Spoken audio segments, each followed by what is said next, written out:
Alright. I think I am on. I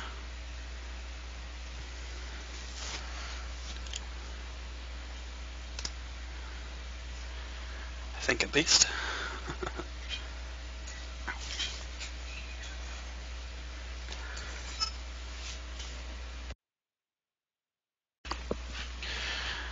Alright, just gonna wait for some more folks to get here, and we'll get started.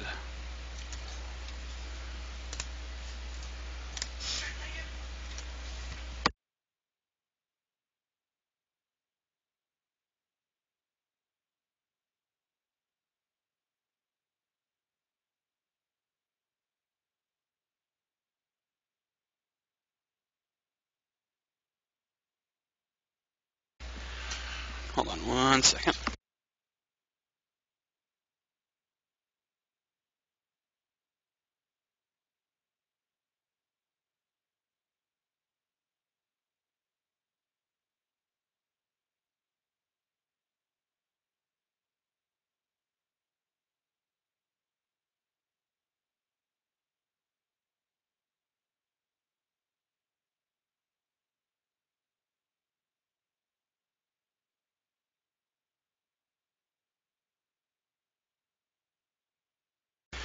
Okay.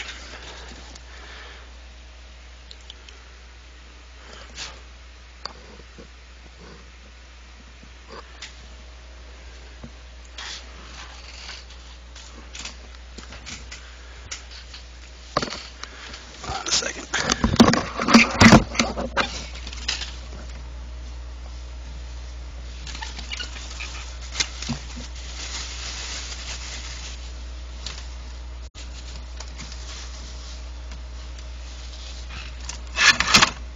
Make sure you change the... What are you doing?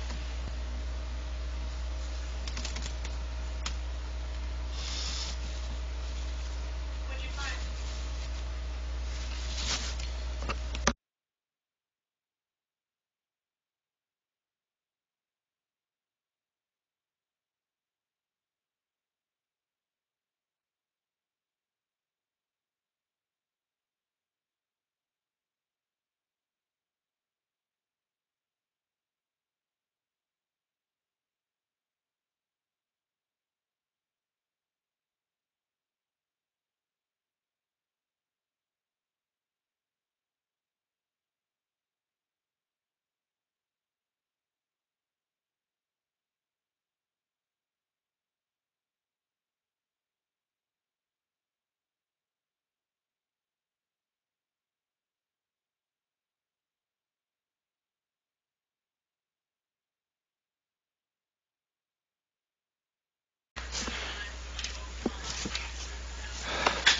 Okay. I think I'm actually back and able to do this thing normally. Make sure you change the game info.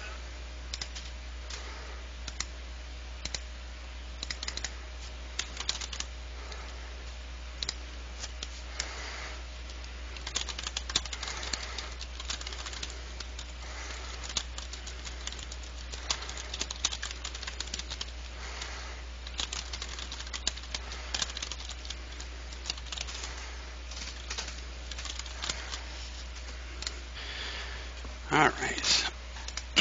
So I got the... Looks like I got the stream all updated appropriately. So we should be good.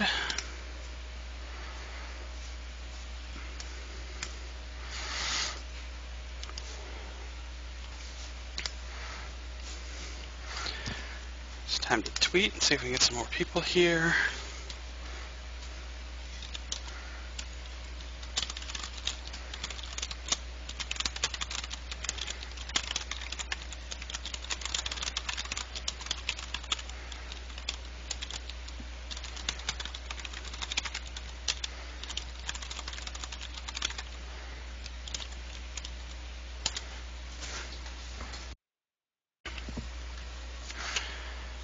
So,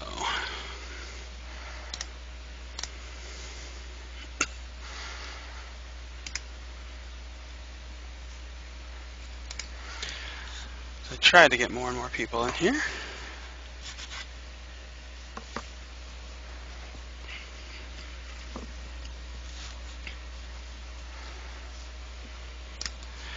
Should get StarCraft running. That might be a good idea.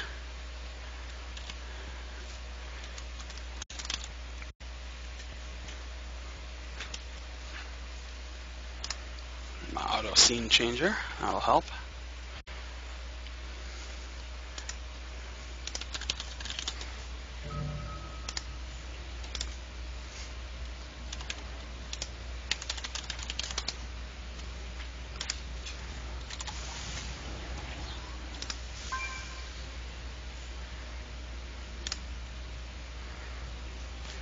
Okay. I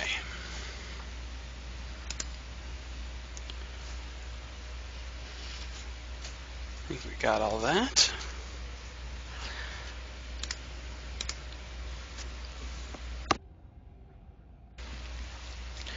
Just gotta see if anybody will show up.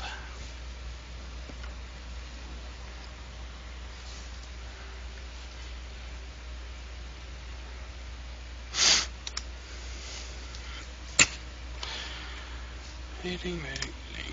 Alright, I don't need to see that.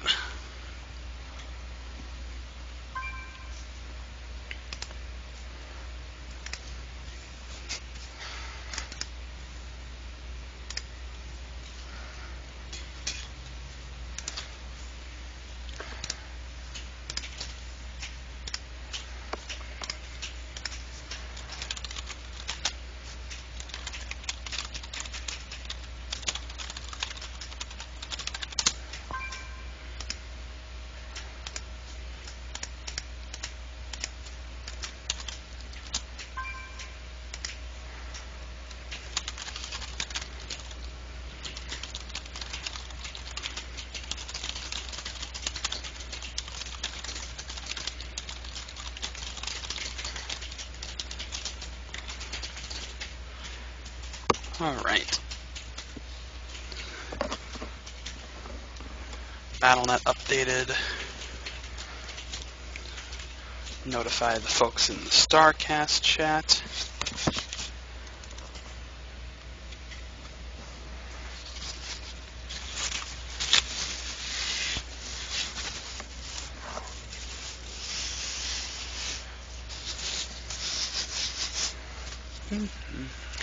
Now we wait.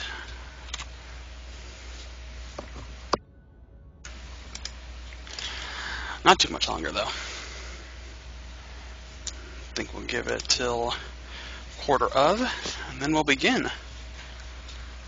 Let's see what we should start with today.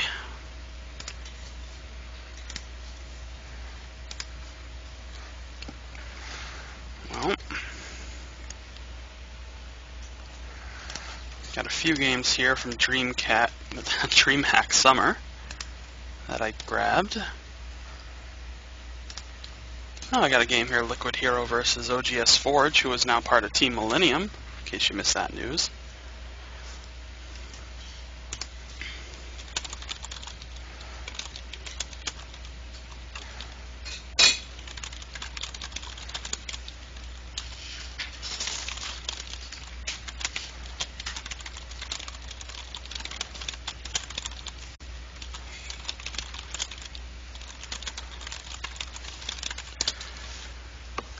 Another tweet,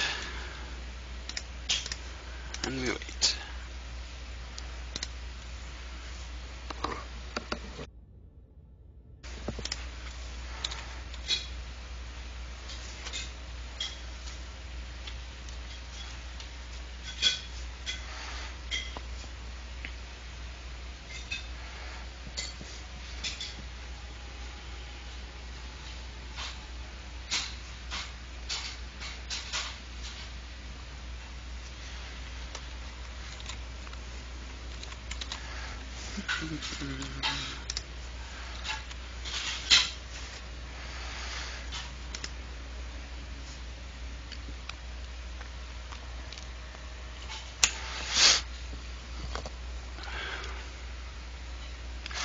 Five minutes.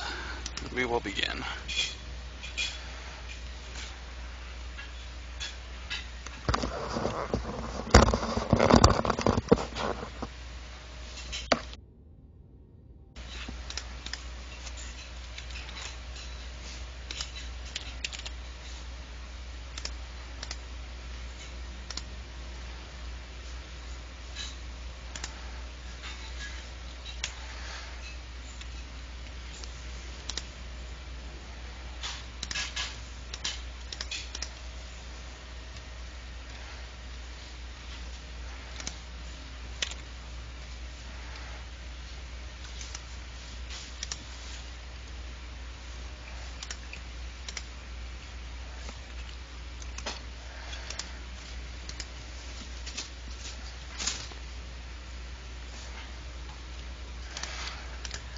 think while I'm waiting, I'll go ahead and post an update on my observer casting profile. You can see by the large logo to my side there that observer casting is a great new site from the GKick network.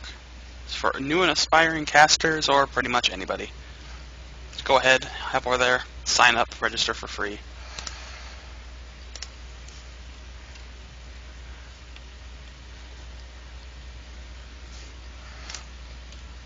You can sort of see it now. Sort of. Alright, let's post an update.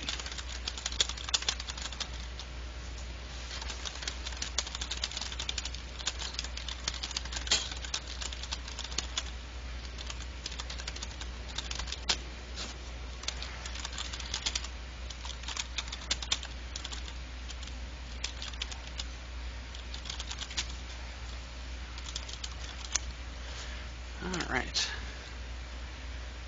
Updated that. Updated Twitter.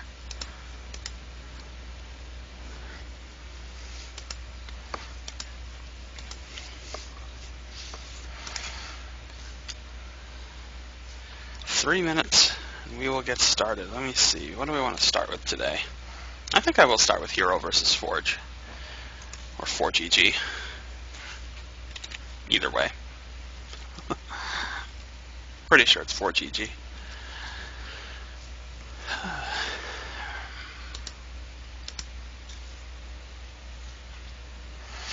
And of course, if you missed the live broadcast, these always go up on our YouTube channel at youtube.com/GKickNetwork, so you can catch the replay of this live stream once it goes up there, because Twitch is very convenient when it comes to putting your stuff on YouTube straight from the stream.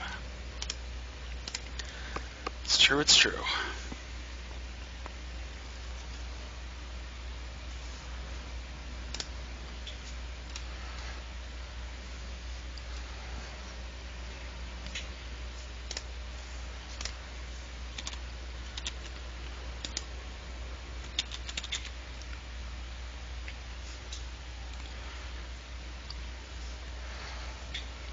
Almost time.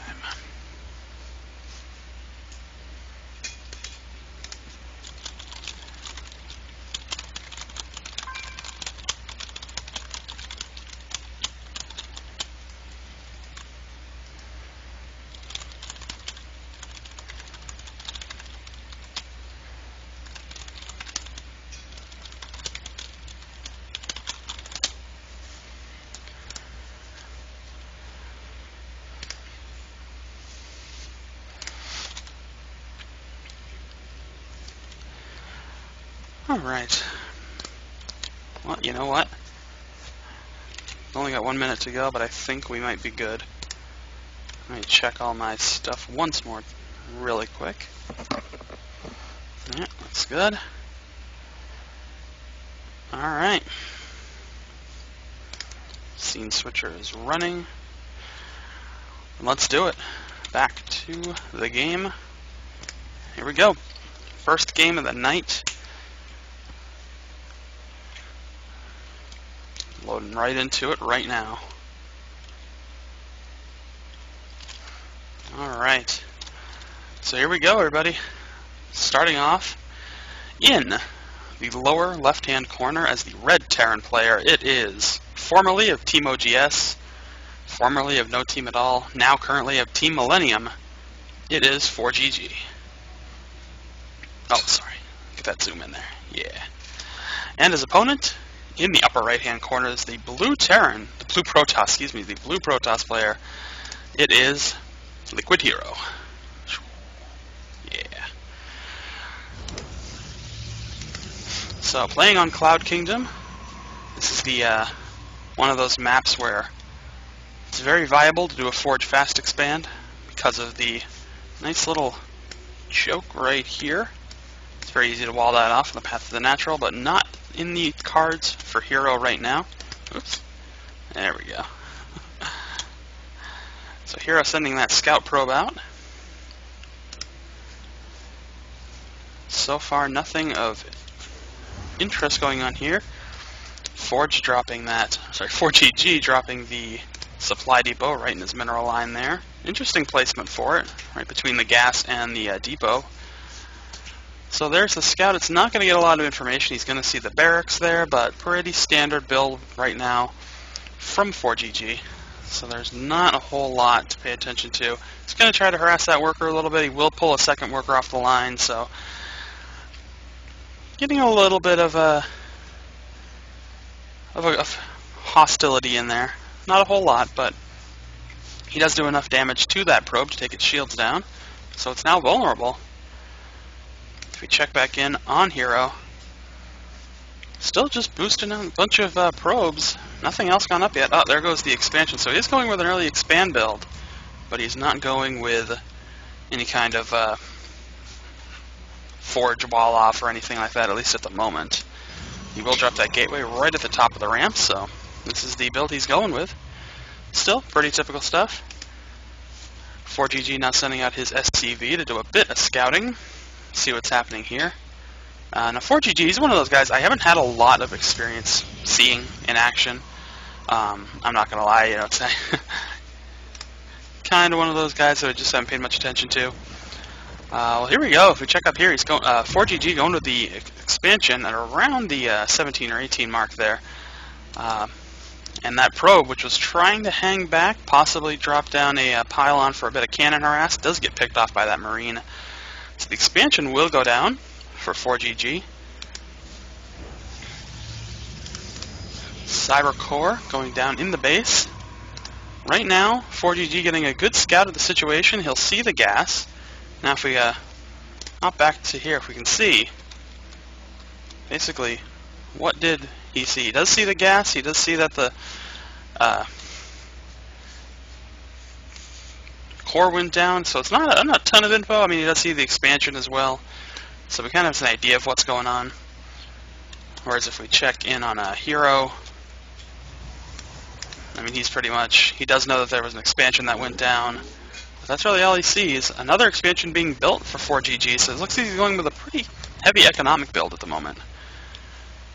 There go the 2 more racks to round that 3 racks play out here. So far, he has not done anything in terms of adding any kind of add-ons to the initial barracks. We'll have to wait and see what happens there. 2 gases are going down, so he's getting ready to transition, at the very least, into some Marauder play, so we'll probably see a tech lab at some point, unless he decides to go into some kind of tech build, which is entirely possible. Just have to wait and see. Right now, Liquid HerO with a good hold on that front Zelnaga tower, and so far, not a whole lot of crazy stuff. He does have the Stalker going on patrol, kind of looking for any kind of proxy units or gates or anything like that, just to be on the safe side. If we check back in on fOrGG, taking another 2 gas, so he is going with something pretty gas heavy. There goes the tech lab. Still nothing else strange under construction here. Kind of interesting to see what he's going to be going with here. Stim does get started, so he'll have that underway soon. HerO taking his 3rd base. Throwing down a couple more gateways, and it's pretty quiet right now. They know where they are. They haven't done any kind of aggression yet. I mean, there's not much in the way of an army supply yet. It's pretty even at this point. HerO with a slight advantage in that department. There we go. Now we're getting a reactor and a second tech lab, so he's going to be researching combat shields at the same time. So we'll probably start churning out Marines and Marauders very soon. He could be going with a very standard play here. There goes the engineering base, so he's going to start getting his upgrades shortly. Still no forge, I don't think, up for HerO yet, so waiting. He's just going with a very heavy gateway build, so he's going to be going in with a lot of units very quickly, and this might be pretty advantageous for HerO because right now, despite the 3 racks and the and the reactor and the tech labs and all that stuff, we're not getting Ghost Academy. Okay, so we're getting some interesting play out of fOrGG here. I'm not quite entirely sure what he's going with yet. So we got those two front stalkers, which are just out of fOrGG's vision. Oh, he's going to move in with those stalkers. He will see the bunker in position, and he is not going to try and do anything fancy. fOrGG spreading his forces out a bit. So we hang back and wait. He's going to push in with some of those marauders. Excellent choice. He does not have concussive shells even being researched at this moment. Those stim and combat shields are about to wrap up. He's got +1 on the way. Twilight Council being built back for Liquid HerO. Attack back here. It's about to finish up. So this will be interesting. I'm kind of curious to see as to what kind of army HerO has put together. There's that forward pylon right inside the base. Oh, and the probe gets picked off. Everything being pulled forward. Here we go. We're going to get a big engagement right here, right now. All the repairs going down on that bunker. Oh, and the big force fields go up. Fortunately, I don't think it's going to be enough. He's doing a lot of surrounding on those force fields, but unfortunately he's not blocking off those SCVs from getting those repairs done. So that is successfully done. He's going to regroup a little bit, try again. Unfortunately, those units are pretty well stimmed. He's got a couple of ghosts that are hanging back. He does have concussive shells now on the way. That'll be very advantageous for him as we go forward. Starport, Armory are going down. Second engineering bay. Try and churn out those upgrades a little bit faster. He does get that scan, so he does get an idea of what that army is doing. You will see them shifting out a bit. Force fields thrown down excellently to cut the army off. Gonna take out that forward pylon, no problem. And HerO's gonna be pulling his forces back. He still has the pylon up in about the middle of the field. A couple of marauders here gonna take out that scouting zealot and pull back just to play it safe. Armory just about to complete. The forge finally going down for HerO. So he is going to start working on those upgrades. Unfortunately, he's going to be a little bit behind because his play there didn't seem to work out as well as he hoped. There's the double forge play, so he knows that he's behind on those upgrades, so he's going to try and turn them out. Templar Archive going down, so we are going to start seeing some high Templar play soon, I would wager. Considering all of the heavy bio build that fOrGG is going with right now, that would not surprise me. So right now, a couple of medevacs on the way to help balance out this army. Good choice on the ghosts. Getting those early could pay off in the end. He's going to push out now. Oh, good wall off there, but unfortunately, fOrGG did not pursue, so kind of wasted, but a smart play. fOrGG's factory now hovering just outside of his base, trying to just get an idea of what his opponent's up to. Still that one lonely pylon. Hang in there. HerO does have a bit of a supply lead right now, but it is mostly in workers. So the economic advantage is definitely there, but, you know, will it be enough? I guess it's really just going to come down to on what connects. So Storm is about to finish for him. +1 attack and +1 weapons, or +1 defense, are about, just about halfway done. So those should be done any second now. Here come the High Templars. Well, one High Templar at the very least. A few more Zealots coming in. One good Storm could do some serious damage, especially if he catches it right after the stim. And there is a beauty of a Storm. Does some serious damage. Unfortunately, I don't think it really killed much of anything. If we take a look, yeah, he doesn't really do a ton of damage on that exchange, which is too bad. He does get a good Storm there, though. Now he's going to pull back. He's going to start dealing some damage. Those ghosts in the front starting to pick off some units. Unfortunately, they did not pick off that Templar. He's going to shift back. Archon coming into play now. And it looks like, oh, a huge Storm there by HerO right on top of those units. It's going to do some pretty good damage here on fOrGG units. Oh, and here come the Zealots to help clean up some of those weakened units. That medevac is out of energy. Both of them are. So this is going to be all fair game for HerO right now on these very, very weak units. He's just going to get to hack and slash them to bits. He's going to pull back a bit to try and regroup, but that's a huge exchange for HerO. He does manage to take down a lot of units after all. If we take a look at that exchange. Manages to pick off a bunch of army units right in the middle there. A little bit of an attack here by those Zealots. Is going to get cleaned up. Here comes the forward attack Oh, is he gonna... Looks like he's gonna change his mind. Oh, he's gonna clean up the Zelnaga tower because he knew that they were there, and he almost had that, though. Unfortunately, fOrGG saw it coming. But here's a good split on the army. We got this small force here with a couple of High Templar to one end, and this here with a couple of Archons at the north. Still got that nice forward pylon. Another forward pylon in that position. So Zealot's getting warped in. See, ooh, I don't know what he's doing right now. I think he's gauging out this attack. I think he wants to try and attack from both ends. Fortunately, fOrGG knows he's there on both ends, so we're going to see what happens. The factory being floated out to try and distract the army. Figure make the AI target that instead of your army. It's a smart move, especially when you're not going with any kind of factory play. So +3 attack, +2 defense on the way for fOrGG. Oh, huge storm. Fortunately, he does take care of that High Templar. One on the low ground there. Oh, those weakened units. He does manage to take out that forward pylon, but those weakened units are coming in. Here comes Liquid HerO. He's pushing in from the north as well. Huge storm. Oh, that is just devastating. Great force fields. He does do some pretty big damage, but he cannot capitalize on it. He is going to make those medevacs waste a lot of energy, though. Another huge force field weakens those units just enough so those Zealots can clean it up, no problem.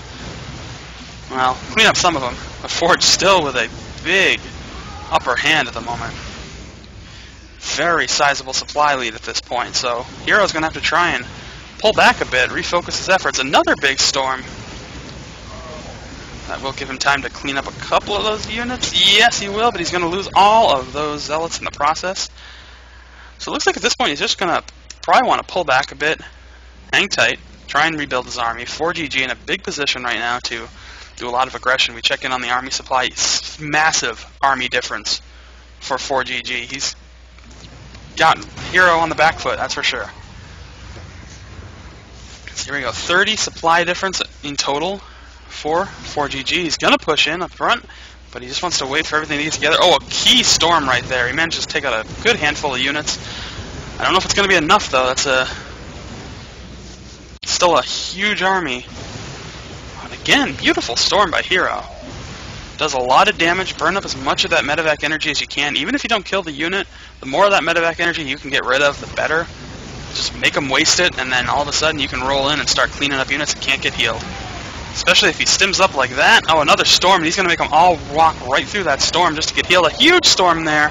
Oh, HerO is coming back. A feedback on the medevac. Big storm going down there. Oh, this is just insane, this damage. fOrGG with another key storm. My God, he's just ripping this army to bits. Oh, look at the damage being dealt right now. HerO just was nearly down and out, and he still is in a rough spot, but he does have a bunch of units storming in right now. There comes that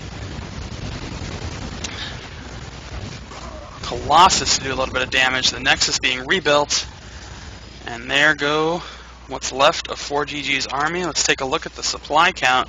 Still a pretty sizable army supply difference, but that exchange I think could have gone a lot better. It really could have, but still, reinforcements coming in for fOrGG. HerO still in a rough spot. He's got to get some more stuff together. He's got some pretty strong units, so those could do a lot in his favor. Oh, and he's going to push out to try and wear this army down. I mean, that's kind of where he's at right now. The supply difference is still significantly in fOrGG's favor, though not as significant as it was. I will certainly admit to that. So now fOrGG and HerO getting into the late game. We are past the 20-minute mark.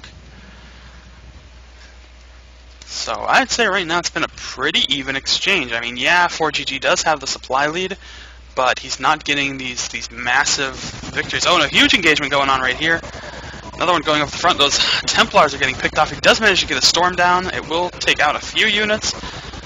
Oh, more units coming in. This is a good exchange for fOrGG, even though he did lose a good chunk of units, and the supply difference, I should say, is still in his favor, but a lot smaller than it was. The Thermal Lance upgrade on those Colossi doing great to help get some range damage on there. Still another High Templar left. If we take a look, there are there are 3 High Templar on the field right now. So, we have to see where they're coming from. +3 armor is about to finish. More ghosts are on the way. Blink is about halfway done now. It's getting to that point. Cannon's going up. So there's the supply difference again, shooting way up in his favor. Oh, great storm there. Very good storm. Those Vikings trying to come in to try and take down those Colossi, but nicely cleaned up. Oh, more. Oh, man. This army coming in. Vikings doing a great job at picking off those Colossi. Huge losses for HerO right there. I don't think he really wanted to lose all those Colossi there, that's for sure. But he could not get them away in time. A little bit of regrouping at the rear Xel'Naga Tower, the one closest to his base. So we'll have to keep an eye on this, see what's going on. More warpins. This nice little position he has here up in the up near this expansion that he hasn't actually taken, but he's got a good place to regroup his forces, get some High Templar, let him gather up some energy before he burns them. Good scan goes down. He does get an idea of what's going on here. Here come the Archons. Oh, not quite yet. Just waiting on this. More cannons. Another cannon going down. Observer on the way.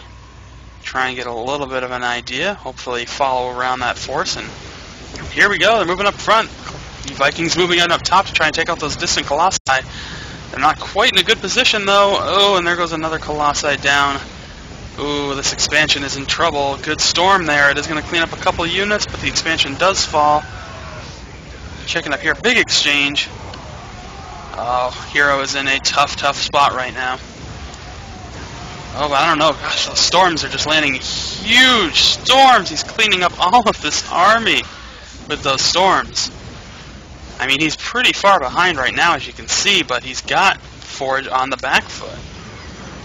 Alright, so the Vikings are settling down. The expansion goes back down, but it will probably have to be canceled if he can't stop this attack. Oh, here comes the army. Oh, and the Vikings have to lift off once again. But he will take off most of them, thanks to those Blinkstalkers. So, Vikings cleaned up. Supply, again, not really that far apart at the moment. Does have that observer kind of holding back. Another couple of Archons on the way. Xel'Naga Tower being held down. So as you can see, HerO has some really good pylon placement here to get some good map visibility, as well as just sort of been able to warp in pretty much wherever he wants. Like as you can see here, he's using this pylon on the side to kind of gauge the supply line. Oh, look at this position here. On this expansion, he's going to be able to drop a storm right on top of those units if HerO doesn't react quickly. He is losing a lot of workers on this exchange. If we check back here, we got a big army exchange going on. Huge storm again, but he is losing those High Templar. This is not going to be enough for HerO unless he can get something together. Those are still pretty weak, pretty low health units right now, but those Archons are being cleaned up. But HerO actually with the supply lead at this point. If you can look back here, look at all these workers he's losing. I don't even know if he's paying attention to this. He's losing a ton of workers for free, basically. And finally, the units are moving in, but he lost a ton of workers. I mean, look at that. 52 workers killed. Big storm goes down to try and do some extra damage. But the Templars cleaned up, and those two sentries are going to have to pull back. fOrGG again with the supply lead. Has to call down more mules, because that's just not pretty. That's a lot of units killed. Unfortunately, that pylon, which is tucked nicely back here, is still alive, so he can continue that harassment if he wants to. It's surprising for this late in the game that there's such a relatively small force going forward here. If we take a look, big army difference again. Oh, big storm though. Huge feedback on those medevacs, nearly kills them. Another big storm. Oh, and those medevacs are both going to go down. Oh, another great storm. HerO is doing phenomenally at keeping this game close despite the difference in the army. Oh, he's gonna... oh, no. This is a big tug-of-war game right now. That's pretty much all this is. It's just a tug-of-war exchange. More zealots come in there. Oh, big storm, but he does it right on top of his own army. Unfortunately. Just a little bit of a timing issue there. So, if we take a look at where HerO is right now, his main is mined out, his natural is mined out, his third, I'm sorry, this is Forge, his third is getting there, but at least his fourth does have some units. Unfortunately, there he goes, moving that Stalker back into position to do some harassment. HerO, finally, he does notice this time he can't afford to keep losing SCVs, but he will shut down fOrGG's economy by slowing down the mining at the station. A couple of Marauders to move in to clean this up. Blink away. Very nicely done. And Medevacs come in to heal up the damaged workers. Now, will he take out that forward pylon? Does he know it's there? Or does he even suspect it's there, honestly? I mean, his attention is not on that base for so long. Alright, so we got more workers moving in, or more units moving in, excuse me. Now, I don't know what we're going to get here. He's regrouping at that unused expansion. Pretty decent-sized force for fOrGG right there. Army supply counts are significantly smaller, the difference at least. HerO with the full supply lead. I mean, take a look at some of the damage that's been done. Look at the workers killed by HerO. I mean, HerO's definitely been doing the most damage, but it's been hard to keep up with the economic production of fOrGG at this point. So, oh, here we go. I think we're gonna... Oh, maybe not quite yet. I don't know. I think we're just waiting for the big showdown at this point. Here comes HerO's forces. It is kind of small. I don't know if he's going to be able to do anything here. No, he changes his mind. A few units at the rear there are going to clean up. Oh, here we go. Losing a few SCVs. He is moving in. Not a few SCVs, a few Marauders. Moving in with his army. Oh, a few defensive storms. Unfortunately, it's kind of waste. Oh, a big storm right there. It does do a huge amount of damage. Oh, but here come the ghosts to start doing some cleanup. I don't know if it's going to be enough. I don't know what we're going to get here. Oh, he's going to take that expansion down. He's going to clean up a lot of his forces. That's going to put HerO in a very tough spot. In fact, that is going to effectively shut down his mining potential. I think he is mined out across the board. Yeah, that is his only mining base, so that just shut down his economy. He's got to rebuild that base. If he loses his army, this is going to be GG for HerO. He's trying to do as much damage as he can. I just don't know. Is it going to be enough? Oh, he's got to float out that army. Huge storm goes down there, but here comes the reinforcements from behind. Oh, he's going to take out those horses, and that's it. GG. HerO loses the game to fOrGG. Pretty long encounter there, and I think it went pretty well.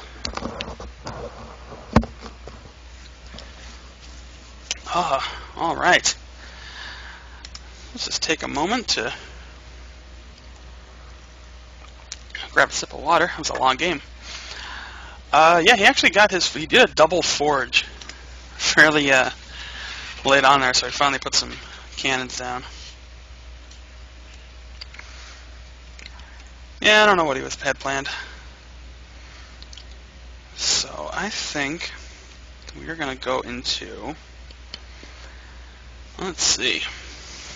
Let's make another tweet here. I think maybe we should start this best of 5 series. I don't know if I got a lot of people who are coming to watch me this late, but we'll try anyway.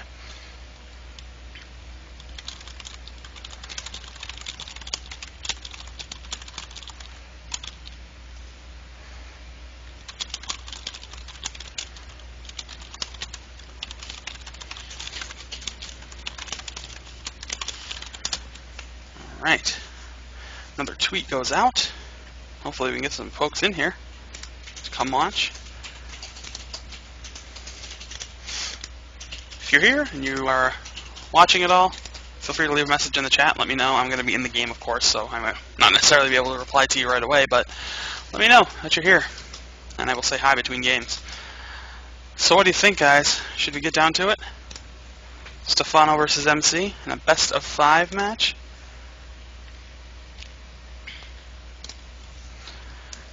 I think we're going to do it. Let's start it up, shall we? What happened? Oh, here we go. Downloading the map, of course. Alright, guys, this is going to be it. Game 1, Stephano versus MC in this best of 5. Here we go. So, starting in the upper right-hand corner here on GSL Daybreak, as the blue, as the Zerg. I think it's red. Red Zerg, sure. As the Zerg. Looks blue to me. Why is the colors backwards? Weird. Anyway, as your blue Zerg, it is Millennium's Stephano. It's definitely blue. The colors are just backwards. Whatever. It's weird. Replay glitch. No big deal. And his opponent, starting in the lower left-hand corner, it is from Team SK. It is MC. MC here on Daybreak, probably one of the most popular maps, I think, out there. Looks like he's clearing going for a Forge Fast Expand build here. Again, this is one of those maps where the wall off is nice and tight. You can get a good wall right there. Do the Forge Fast Expand, no problem. Stephano shooting out that Overlord to get a good scout. And that's about it. Nothing spectacular going on yet. Here comes the scout. MC just wants to get a little bit of an idea, see what Stephano is up to. Is he doing anything tricky, anything sneaky? And the answer is no. In fact, he's not really doing much of anything at this point. Just droning up. Not even going for his pool yet. There it is. 15 pool. Again, standard, typical stuff.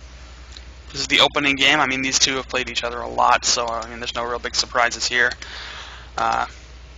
I don't really see Stephano do anything super cheesy like a 6 pool or anything crazy like that. Pretty standard play. Oh, here goes MC dropping that pylon. Going to deny the expansion for at least a little while whenever he finally decides to go about taking it. Excuse me. Oh, it looks like he was actually going down to take that right now, and he's going to see, uh-oh, pylon.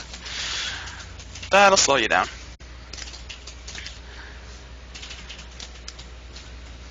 So here we go. Forge going down. Now, is he going to go for any kind of harassment? Oh, that drone nearly dying. Oh, don't lose that drone, Stephano. And no, he denies the expansion. He's going to lose it. Oh, it's only got 3 health. Oh, man, this is going to be bad. It is recovering. MC's shooting that other probe around to cut it off the pass, and he'll get it. He does kill the drone with the probe. Skillful mastery right there by MC. Well, here come the Lings to clean up that pylon so we can finally take that expansion. Unfortunately, that lost drone is not good. You certainly do not want to lose a drone to a probe at all. Even 2 probes.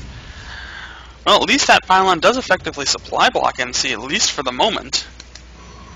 Granted, he's just kind of in a structural building capacity right now. He's finishing off that wall off.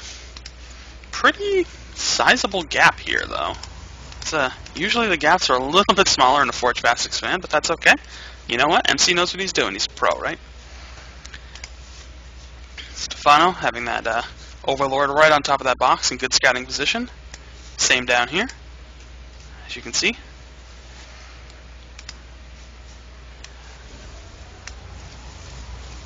So we are just waiting right now on some kind of supply. I mean, we do have Stephano with a few Lings on the field. He is taking a 3rd base as well. It just went down not too long ago. But MC will see it. So he does see that Stephano's playing a little greedy. So that could be significantly advantageous to the Protoss player to see that Stephano has already taken a 3rd base. He can just start churning out units, go a little more aggressive play, and probably take Stephano down. Well, there's the Cybernetics core. That's a key component to the wall off, don't you think? Surprised I didn't notice that. My fault. Looks like he's going to get a little bit of revenge for that for losing that drone earlier to the probe team. But that cannon is there. It will stop it. The Zealot is there. Oh, he does not get it. So it's still a 1-1 exchange right now. So he actually did get a probe killed. So just get 1. But unfortunately, I don't think it's going to be enough. We are still early in the game. There's lots that could happen. Who knows? Who knows what we'll get? Gas going down at the main, about to finish, as a matter of fact. +1 attack is about halfway done for MC. So that's going to put him in a little bit of an advantage if he does make this a timing attack, which could be very well possible. I mean, he does see that Stephano did, go for the 3 base move. So if he gets that timing push down, Roach Warren going down, Evo Chamber, so Stephano, he's not going to have any kind of upgrades if MC does go for a +1 timing attack here. I don't even know if he really has the force to do much of a timing attack if he does do anything. Now he's just kind of warping out some sentries, so actually he's going to be playing a little bit defensively, it seems. Get a few sentries out there to help protect the wall off. Stephano also playing somewhat defensively. He's getting Ling speed going right now. So he's going to go with the Roach play. Another gas going down. That's his third. So he'll be taking 3 gases. Great creep spread, of course. Stephano, probably one of the best creep spreaders out there.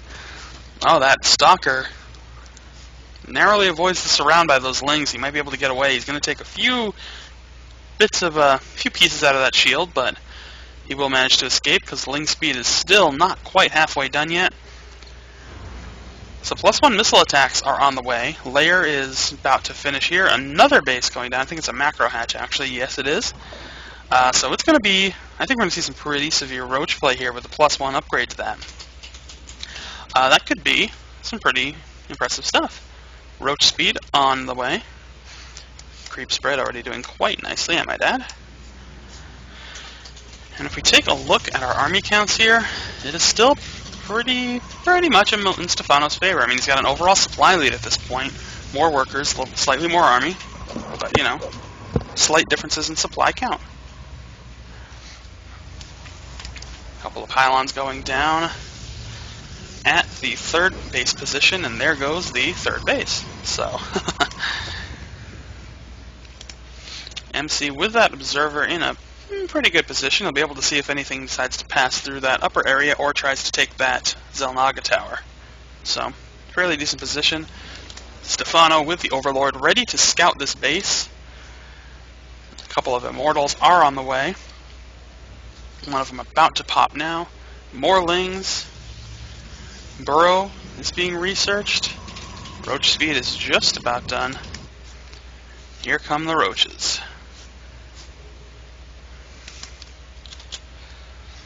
Here they come. They're going to meet up with some of their friends here. Unfortunately, I'm pretty sure that MC saw this coming the entire time because of that observer that he had parked right here. He's moved it now, but yeah, there it is. He's got the observer shifting up a bit into his base so we can get a good idea. Those sentries in position. Good shields, but the Roaches in the back here are going to deny. Oh, they're going to do some damage here. Trying to take out those cannons. Here comes some more Lings streaming down to work out some of the damage here, but he does clean up a lot of them. Fortunately, that does give Stephano a lot of time to add more to his units. 14 Roaches on the way, 20 Lings. Tunneling Claws on the way. Very important component when you are dealing with a Protoss player, especially come the late game. Almost renders their force fields ineffective. Almost. Not entirely. Oh, that base. The base. Oh, he's trying to focus down the base. Don't focus on the Zealots, focus on the base. Oh, he just cannot do it. That 3rd base narrowly holding on. Look at the sparks. Look at the sparks fly. So close. But still a lot of units on the way. Here's a good pocket of Roaches there. Here's the gathering of Lings and a few more Roaches. He's going to try and push in down on the natural. Trying to do some damage, but that Immortal right there, huge component to that wall off. He's going to do some serious damage, so he will turn around that force. They're going to regather up in the north here and push in on that 3rd, but some good force fields there to blitz timing, but here he comes. Not enough energy for a lot more force fields, I don't think. Oh, no, he keeps Stephano at bay. Okay. So never mind. There is another base going down for Stephano. He's going to regroup by the Xel'Naga tower, hold his own, figure out what he wants to do next. More Lings on the way, huge amount of Lings on the way. +1 armor is about to complete. MC sees that army exactly where it is, keeping a good eye on it. No surprise attacks for Stephano, not if he keeps it there. Pathogen glands on the way, more Overlord spawning, all that usual fun stuff. And ooh, he's trying to bait out some of MC's army there. Hopefully waste some of those force fields. I think that's what he's trying to do. More regroup. No more roaches, though. Oh, infestor time. Yes, it is time for some infestors. 5 infestors are on the way, and another handful of lings. Stephano's still in a pretty good position at this point. Economically, he's in a really good position. Going for more gas to try and increase his infestor numbers. There goes the Spire. So just in case his infestor play doesn't work, he can either reinforce it with Mutalisks, or he can just transition into that instead. So I'll have to see what happens. Stalker coming down. He's going to get caught off by these lings. Oh, the surround looks really good. He's going to get it. Oh, good blink away. Unfortunately, it will not get anything done, and down it goes. That Stalker saw the base, but didn't really get much done to it. So, at the very least, he saw it. I guess that's what's important. So those infestors are out. A couple more on the way. The Spire about halfway done. +2 melee. About to complete. +1 armor for Stephano is just about done. Thermal Lance is on the way. +2 weapons is about to finish for MC. If we check back in, his force is going to clean that Zelnaga tower up by cleaning up that little ling. Now he's trying to work down that small rock passage. Stephano getting some spine crawlers into position to play a little bit of defensive game right now. So the Spire wraps up. Hive Tech is about to wrap up. More roaches on the way. So here comes that army. Oh, just about. He's about to clean up the rest of that, and he'll be on his way. So here come the Colossi to take advantage of that whole extended thermal lance that was being researched, despite the fact that he didn't actually have thermal lance at the time. So MC is grouping up his forces and getting ready to push down. Here comes some speedlings to just sort of poke and prod. You will finally see that there are a couple of Colossi in play, so we can take advantage of that. And here come the lings streaming in. Oh, big force fields there by MC. Cuts this army off. He's able to clean up a lot of those lings before those infestors can move in. Stephano's going to pull back, though, and try and re-engage in a better spot. Oh, and those spine crawlers are shifting position a bit. Looks like he's going to pull them up the ramp, possibly re-bury them right around here. Yep, there they go. Get that narrow choke, I guess. Stephano with the 201 supply. Love that. Oh, he's got to pull that base. He might have to sacrifice that base. Yeah, it's definitely going to go down. Oh, here come the Corruptors. Oh, but those Blink Stalkers are going to clean them all up before they can do a damn thing. So unfortunately, Stephano cannot use those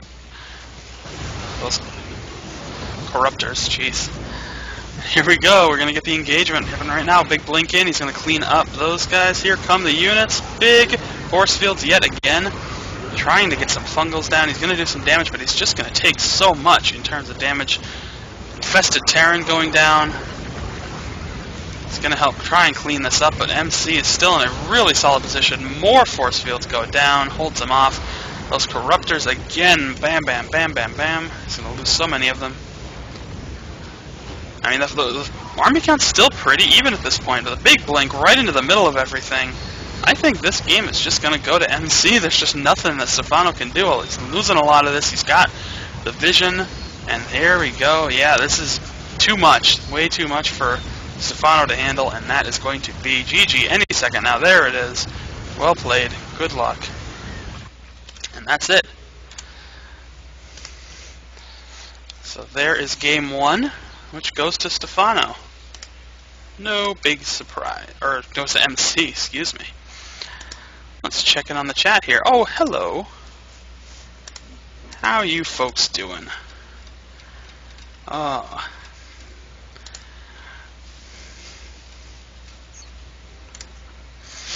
We just started our best of 5 with Stephano and MC.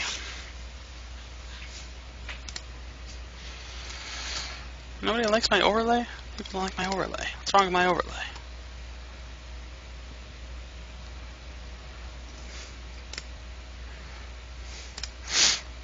Not that bad, is it? Alright, well, you know what? Let's get right into it. Let's get to game 2, shall we? Game 2, Stephano and MC. MC does have a 1-game lead in this series at the moment. So, let's keep rolling right along. Here we go. Bam! Starting in the upper right-hand corner. Once again, colors messed up, but it is what it is. As the blue Zerg here on, I believe we are on Cloud Kingdom. Yes, we are. Cloud Kingdom. Very popular map. Pleasantries being exchanged, but there is Millennium Stephano and his opponent in the lower left-hand corner. It is MC. So, here we go. Game 2 of this series between Stephano and MC. Once again, Forge Fast Expand build. Looks pretty clear that that's what's going to happen. And nothing out of the ordinary for Stephano. At least not yet.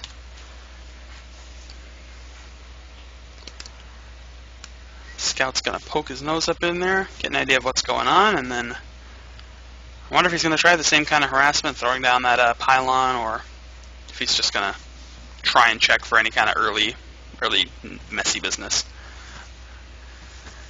Oh, they're going to try to fight again. Doesn't want to lose another drone to that probe harassment.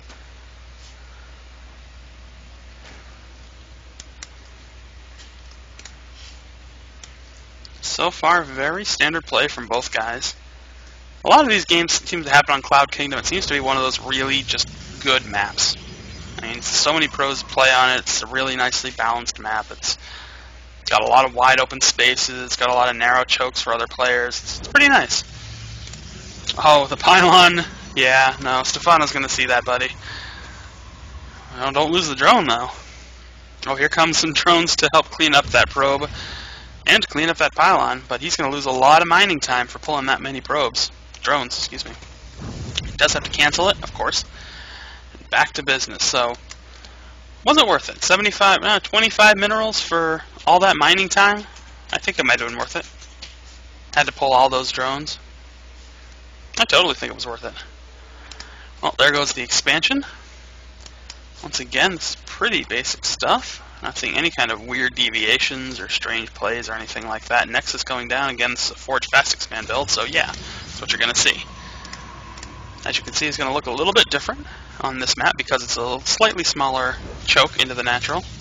There goes the gateway. You'll probably see that cybernetics core go down at some point, but as you can see here, pretty well walled off. I mean, that's a tight, that's a tight little wall right there. I don't know if it's I don't know. It's interesting. We'll have to see if he can make sure he can still squeeze through there. Probably can. I'm sure he can. It's big enough, right?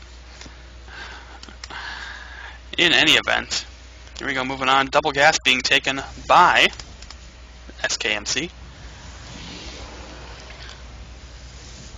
Another expansion going down, so that third expansion is down for Stephano. Once again, pretty much the same kind of build it looks like so far. I guess we'll see where and if there are any deviations. There's the cybernetics core since the wall off is complete. Oh, here comes the drone. Well, at least we'll find out right now. And, yep, plenty of space. You never know. Games like this are weird. You never really know. Looks like he's trying to lure those lings into position, but at least he'll just have a couple lings down here to keep an eye on MC, see what kind of trickery he's up to, if anything. Right now, that Forge down +1 on the way. +1 attack, excuse me. I should clarify that, shouldn't I? So far, it's calm. All calm on the Western Front at the moment. Just not a lot to say. 3 base to 2 base, exactly the way we want it. SKMC does see it, so he will see Stephano's third base as it pops. check back here. Pulling back those lings, I guess he's had enough of where he was. Another Stargate going down. Okay, now we're getting something interesting. So the Stargate going down for MC. Probably going to go, my guess, at least, with some Phoenix harass. That's my guess. Could be Void Ray. Never really know. I'm just going to say Phoenix because it's... Or the combination of the two. You could very well see a combination of two. Granted, only one of them is going down, so... Only one starport, I should say. Stargate, excuse me. Jeez. So bad. Yeah, Void Ray. Okay. So the Void Ray is on the way out right now. +1 attack is about to finish. Roach Warren on the way. So will he scout out that Stargate and be able to adjust accordingly? Because right now, Stephano is not in a position to deal with air units. I mean, granted, he's got some pretty good vision on the field. So, I mean, he might be able to see if anything comes. Well, actually, no. The whole middle of the field right now is pretty much empty. He can just turn and point his Void Ray and shoot at this point. Just waiting for that mark to come in when he's going to do a little bit extra scouting, because he's going to need to get some more information. It's possible this Void Ray could do some pretty good damage. I'm sure he's going to snare a couple ones. That is a Phoenix. I swore that's it. Maybe he was doing a Void Ray and he changed his mind, but that was definitely a Void Ray icon in the list there. It was definitely a Void Ray. Oh, look, there it is, Dur. I'm off right now. I swear. Well, this is going to come and catch him by surprise. I don't know why he's doing it so early without the Phoenix support. Oh, there's a Spore Crawler, so I guess Stephano was a little bit prepared for it, but it's going to do some damage. It's going to have to pull it back, though. He's going to try and come in from the other side, do a little bit more worker harass, it looks like. Or, no, never mind. He's changed his mind, he's pulling it back. Here come the Phoenixes. Now, this should be a good bit of harassment. However, is Stephano being prepared for any additional harassment? I don't see any more Spore Crawlers going down. Well, there is one more. And, well, he's got one at his third. Moving that one at his natural. That's about it. We are just waiting to see what's going to happen, though. He does spot the Phoenixes, and they're going to have to pull back. This, I don't know if this was money well spent for MC or not. This could be ugly. Ground forces are kind of slim at the moment. Oh, but he does lift those roaches. Excellent job. So we will be able to clean those guys up. More lings coming in now, and here comes some more roaches. He's going to have enough to do a little bit more damage. There's the Void Ray. Still, that's... seems to have all worked out pretty well for MC, but a little bit of roach harass from behind here. Oh, they're going to use up a lot of that energy taking that all down, though. So he's going to regroup, pull those roaches back. Take out another one before it's too late. You know, clean up as many of those units as you can. Nothing wrong with that. Regrouping in the back, Stephano. Right now he's got that Evo chamber going down. He's got the infestation pit, so we will see some infestors come on the field. Phoenixes do catch a glimpse of Stephano's army as it shuffles out. Try and pick up a few of those roaches and clean them up before they can get to MC's base. Oh, he's going to move in, but those cannons are in great position to hold him down. Phoenix is doing a little bit of scouting, but that is just not enough. I'm not sure what Stephano's thinking right now. But again, those Phoenixes doing a great job of just picking off individual units. Grab a couple roaches, kill them. No big deal. He is pretty well defended at this point. It's just these forward pushes are not playing out too well in his favor. Another roach is going to go down to that Muta or Phoenix harass team. Spire is about to finish. Another hatchery going down here, as you can see. This is going to be interesting. It really is. 5 infestors are on the way. Checking in on MC, he does have +2 attack on the way. Blink is also about halfway done at this point. Taking some extra gas. More pylons going down. More pylons for all. Why not? Don't want to get caught with your supply down. Hive tech being researched. We are just playing the waiting game right now. These guys are just grouping up. Also, those phoenixes are moving out, away from where these lings are. Try and get a little more information, I assume. And he's going to hold them down right there. The lings are going to stream by, and they'll see all of it. Oh, so if he catches full glimpse of that, a few lings sent in to get a gauge of the army. So he will kind of see what he's dealing with, knows that those lings are just not going to be enough, and they will get hurt if he tries to send them in. Void Ray in position, trying to charge up on some of these units, but just can't do it long enough. Oh, here comes some queens to help shut it down. Big fungal goes down. The queens are about to take it out. Good inject there to save the queen, if you will. Alright, here we go. MC pushing in from the front. Oh, Stephano trying to gauge this attack. He's been playing defensively this entire game. I mean, he's been trying to do some harass, it just hasn't not worked. Oh, big pickups by those phoenixes on the infestors. I mean, I'll probably keep him at least out of play for a while. He will take out a couple of them. Here come the corruptors. Trying to do a little bit of damage. Big burst of, well, there's a few infested Terran that are coming into play here. This is a really even exchange so far, but it's kind of looking like it might go into MC's favor. I'm not really sure. Oh, and once those corruptors are done dealing with the air units, it's going to be tough. Oh, and there's the warp prism getting him forward warping on those units. Stephano's still in a good position. He's got a lot of money banked up. He can remax pretty quickly. But can he stop this? This is a lot to deal with right now. Yeah, he's going to have to regroup. There's no more air units, so those colossals. Jeez, those corruptors are in a rough spot right now. MC taking out some of those spore crawler, taking out that second base. Here comes more and more units. I mean, these warpins are in full visibility of Stephano, but it just doesn't matter. Gas goes down. The third goes down.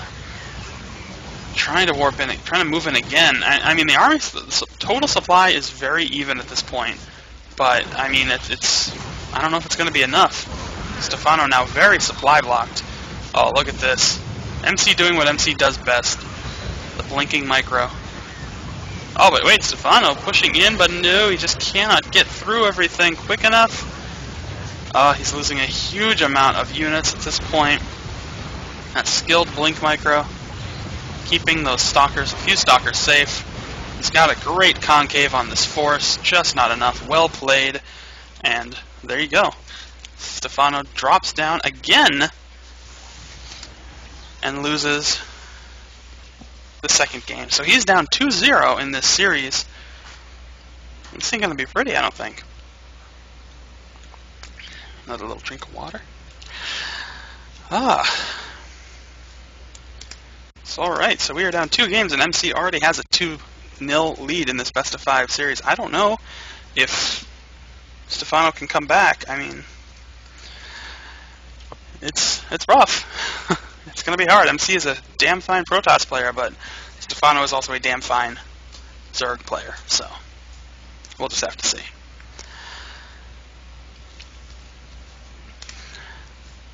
Well, here we go. Let's get right down to it then, shall we? I don't think I have anything else I need to get to. Looks looking good. Alright, game 3. Here we go. Let's get it started, shall we? Loading it up. Alright. Well, here we are, folks. Starting in the upper-ish left. It's the upper left spawn position there. That'll do it. There's no spawn position otherwise in this upper left position here on what I'm pretty sure is Antigua Shipyard.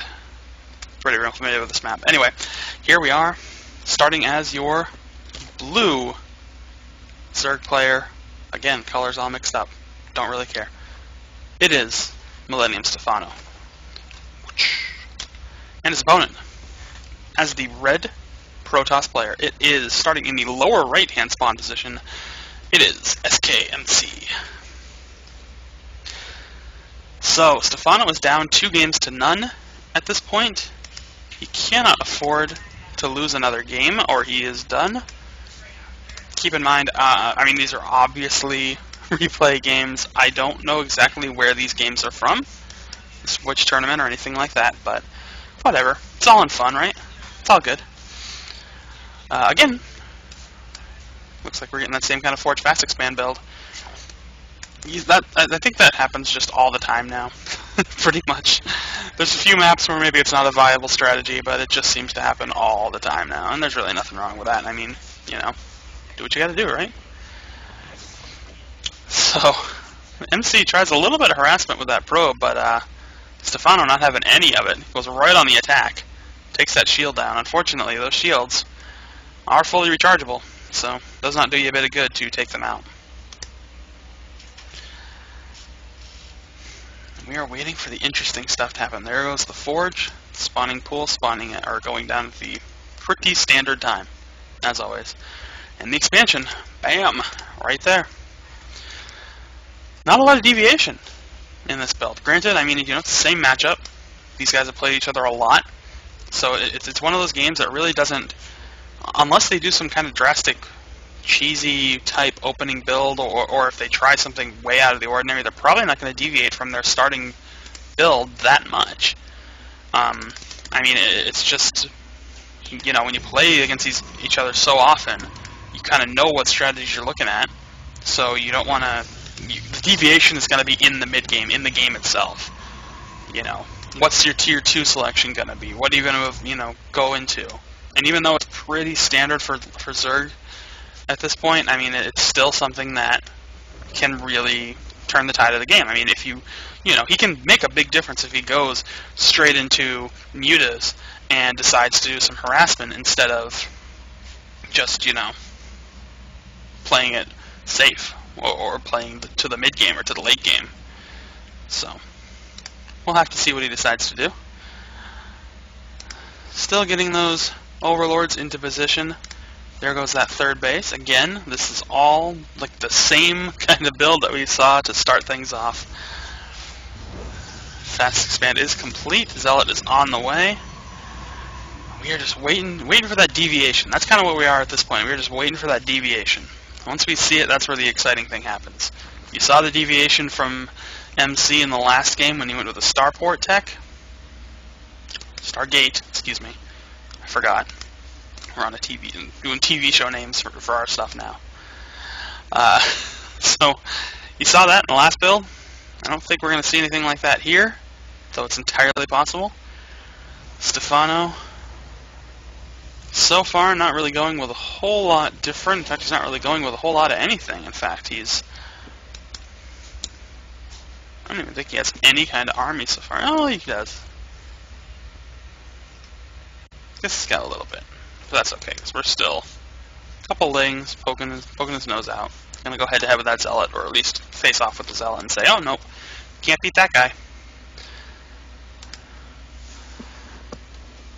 So he has got the gas being taken, double gas being taken, so is he going right into the roach play again? I mean, anything's possible. Is he going to try and get that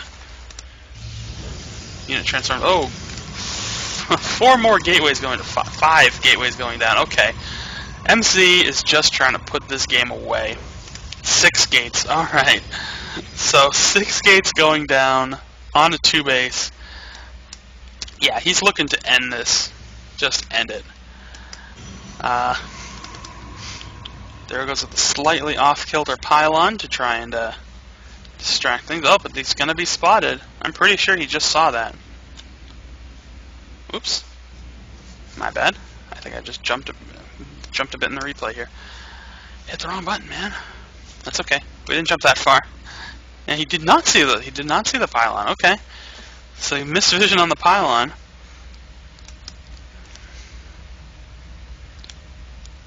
He's going to try to shift around and see what else we can get here. Chasing down that probe. Here comes that Zealot to try and even the score, but Oh, and there goes the probe, right as it places that pylon in the forward position. Ling speed's on the way. Spore Crawler going down. Even playing purely defensively without actually knowing for sure what's coming. He's just throwing down that Spore Crawler, keeping it safe. You never know. Oh, here comes a bit of MC's units. He's going to try to end this game right now. Unfortunately, that Spore Crawler just does no good at this point. More Lings coming out. Here's another warp in. Oh, this is not pretty. This is not what Stephano wanted to see. Here come the Roaches. Roaches are going to be able to do a good job at trying to clean up some of this. A whole bunch of Lings about to pop. More Roaches on the way. Stephano very well could hold this. Let's see. Oh, there goes the Ling speed. That's a huge advantage. That Ling speed just popped into place. Oh, man, but this is just really tough stuff. More Roaches, more Lings on the way. Production has almost come to a stop for MC. I don't know, he's going to warp in a few more Zealots here. He might be able to hold this off. This is... Oh, he's in a good position here, but still just all these units streaming in. It's going to be tough. Really tough. A bunch more Roaches coming in. The Roaches are going to be extremely helpful in this position. They gotta hurry up and get down there, though. Ling's trying to clean up those Zealots, doing a pretty good job. More Warpins coming in. He's got to hold these off so he can take out that forward pylon. So far, he's doing a pretty good job of it. I think he might have actually stopped this. I'm impressed. This was not an easy, aggressive push to hold off. I mean, MC's been focusing so heavily on that his everything else has just kind of fallen by the wayside. He hasn't done any other kind of construction at this point. All he's done is just, bring in those units, bring in those units. We got Hive Tech going down now. Or, sorry, Layer Tech, excuse me. And he does hold it off. This is why you never count Stephano out. He is going to clean up that Stalker. Another Warp incoming here. They got to take that pylon out. Well, there goes the Stalker. Got a few Roaches focusing down that pylon. More Lings streaming in. This will get completely cleaned up, and there goes the forward pylon. The push is over, folks. And Stephano is in a huge advantage right now. Absolutely massive. I don't know if he realizes it, but he is in a massive advantage right now. Let's take a look at the army count. Look at that. 45-2. If he rolls in with this army right now, it's game over. I mean, it's going to take some kind of miracle for MC to hold off this aggression. I mean, the Warlock's going to help. The cannons, the multiple cannons are certainly going to help. He's going to have to play defensively with those sentries. It is a smart move. 2 more hatcheries going down, 2 macro hatches. I think Stephano now is going to go for the aggressive play. Another expansion going down, this time a forward expansion. Alright, Stephano's said, okay, you want to play aggressive with your 6 gates? Then I'll play aggressive too. Here's 3 more hatcheries, 2 macro hatches and a forward hatch. And he is still just sorely behind. I mean, Stephano does not want to give MC enough time to start rebuilding his force, but he's got to make sure he gets the proper attack, so it's going to be tricky. He's got a lot more Roaches on the way. 14 Roaches are on the way. More Zealots coming in. Robotics facility is just about to finish. +1 is just about halfway done for MC. He keeps just poking his nose in, trying to get an idea of what's going on, hoping to try and get MC to burn some of those force fields. But, I don't know. Hydraless Den. Interesting move. He's going for the Hydras. Probably because he doesn't know if MC is going to try anything in terms of airplay or anything like that. Doesn't want to be too aggressive. Plus, Hydras are pretty good against structures, so it'll be useful. We'll have to see. Now we're just waiting for it. Here come the reinforcements streaming down. Spire is underway, so that has gone down. we check back in, +1 missiles is about to complete, so that's going to give him a good advantage going into this. There's your Spire. Oh, here comes... Nope, not quite yet. He's still just holding down the front of that base. Sends up some more units. Just trying to get him to bite. But he won't. He won't bite. Immortal coming into play now. So there goes the other hatchery. Stephano just expanding all over the place because he can afford to. And that's just the position he's in right now. He can afford to do just about anything he wants. I mean, MC now has full visibility of this entire thing. So he can, you know, he can see this army where it is. But I mean, it's... I don't know, it's kind of at this point where visibility of the army isn't the critical thing. It's a matter of being able to stop it. At least he'll be able to know exactly when Stephano's going to push out with this force. But God, the supply difference. Right now it's 190 supply to 125. I mean, that's just mind-blowing. And that's a rough place to be in at this point. Creep spread's still going. The economy is booming for Stephano, who's drowning in money. Still can't get him to burn any of those force fields. I mean, he's got this great forward position here. No queen, though. Oh, here comes the detector. He's going to be able to use that to detect and clean up the observer, and down it goes. So, Thermal Lance on the way, and a Colossus coming out. Oh, here we go. Floating into position. Try to take out some of these gateways. Very smart move. Is he going to take one? He's going to manage to get one of those gates down. Hey, whatever you can get at this point, really. It's all good. So one gateway goes down. Colossus about to pop. Thermal Lance about to finish. Both probably at around the same time. Certainly looks like. Stephano. He's got to move. Does get him to burn a couple of force fields, but not quite when he wanted it to. Well, he's going to lose his detection there, but he is going to get an idea to see exactly what's coming. He's going to see the Colossi. He's going to assume probably the extended Thermal Lance. More Corruptors coming out now. I think he's going to start making the transition into Broodlord play. He's got a lot of Corruptors coming out. And he is going to pull back to make this big final push. Unfortunately, I mean, the big supply difference between he and MC has been all but exterminated. I mean, there's still a pretty sizable difference, so it's by no means over yet, but it's a big difference right now. So here come the Corruptors, all on the way, rolling in. Stephano with a ton of money, ton of gas saved up. Can pretty much do whatever he wants. Oh, here we go. MC moving in down at the bottom here. Trying to engage. Those Corruptors are going to target down the Colossi. Clean those guys up. Big surround. Look at that engagement. Beautiful surround. He does manage to get him on two fronts. Still doing huge damage. The Colossi are all falling.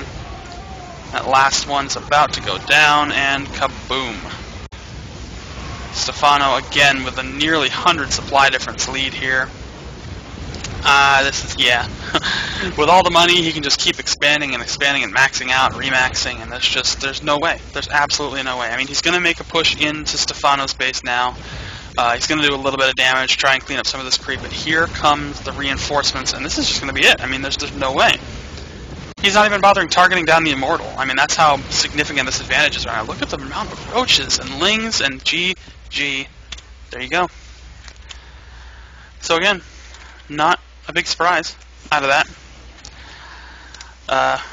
Once that initial forward aggression started, it just did not pay off. So, an impressive game. Stephano making quick work of MC after holding off that 6-gate aggressive play, which could have sealed the deal. I mean, it could have taken it all the way to the end for him, but alas, no such luck. Sorry, bear with me just a moment. There we go. Alright, well, let's not waste any time, shall we? I want to get through these games. Let's go to Game 4 between Stephano and MC in this best-of-5 series, which is now 2-1 in favor of MC. Still just the one deciding game. But let's get right down to it, shall we? Bam! Again, colors are all mixed up, but I just don't care at this point. Starting in the bottom right-hand position as your blue Zerg player, it is none other than Millennium Stephano. Bam. And his opponent, starting in the upper left-hand corner. See, I knew if I tried to do it quickly and I didn't think about it, I would mess it up, and I did. I just fucked it up. That's okay. Here we go. Starting in the upper left-hand corner as your red Protoss player, it is none other than SKMC. So, here we go. Game 4 between MC and Stephano. We're looking at a 2-1 game lead for MC at this point, like I said. And, here comes the early scout by MC. Just trying to find him, I think, at this point. You know, scope it out, make sure you know where he is. There are 4 spawn positions on this map. So he just wants to hunt him down. He's going to check the lower position now. It's surprising. I mean, I would have assumed just... I don't know why, but it always seems that these maps with the 4 spawn locations, when they're used in tournament settings or things like that, are generally forced cross spawns. At least that's what it seems like. I mean, I could be wrong, I could be mistaken, but that's certainly what it's certainly what it feels like. In any event, once again, you're going to get the basic straight up stuff. 14 pool by Stephano, drones on the way, Forge Fast Expand by MC. Once again, pretty basic stuff. I said it before and I'll say it again, these guys know each other, they know kind of what to expect, they know what builds are effective against Protoss and Zerg respectively, and they just know what to do without doing anything cheesy. I mean, these guys don't play super duper cheesy. You know, they may play all in, that's not cheesy. You know, like what MC just did in his last game with the 6-gate all in kind of attack, that's not cheesy. It's just aggressive play. It's an early aggressive play. I'm not a big fan of the term cheese either. You know, I get it. People don't want to have games end in like 5 minutes when somebody goes for a 6 pool all in. But, you know, I mean, it is what it is. It doesn't work all the time. You know, and you can hold it off depending on how you build. It's hard to scout and it's hard to react to, but that's just one of those kinds of plays. But like I said, it doesn't work all the time, else they do it all the time. It works against people who can't be prepared for it, but as soon as you get into like a best of 3 scenario or something like that, it stops being as effective. So, I don't know. I don't really care too much about it. As it goes down, I just don't care. There you go. 3 base, just like always. Second, first, same as the first, if you will. Or same as the first, second, and third. Big center Zelnaga Tower, only one Zelnaga Tower on this particular map, being held by Stephano at this point. We do have some gas being taken, or having already been taken, excuse me, I should say. Cybernetics core going down to complete the Forge Fast Expand. As you can see, on this map it's a little bit tricky, because instead of just like straight walling off here to here, like from the corner of the ramp to this corner of the lower ramp, he's kind of got the curve going, and he does that so, you know, you got the ramp still available to shuffle units between the main and the natural, like you always do. So it's a little bit tricky, but it can still be done. You know, there's not many maps where you can't do a Forge Fast Expand, or at least that are really hard to do one on. You know, this map is clearly one of the ones that's a little bit trickier, but it can be done, no problem. We are just waiting, once again, for that change, that moment where everything takes a shift.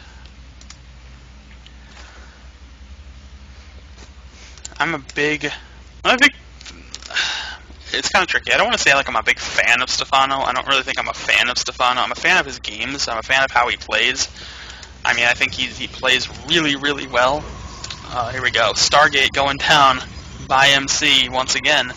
You saw how effective it was last time, but will Stephano be prepared for it?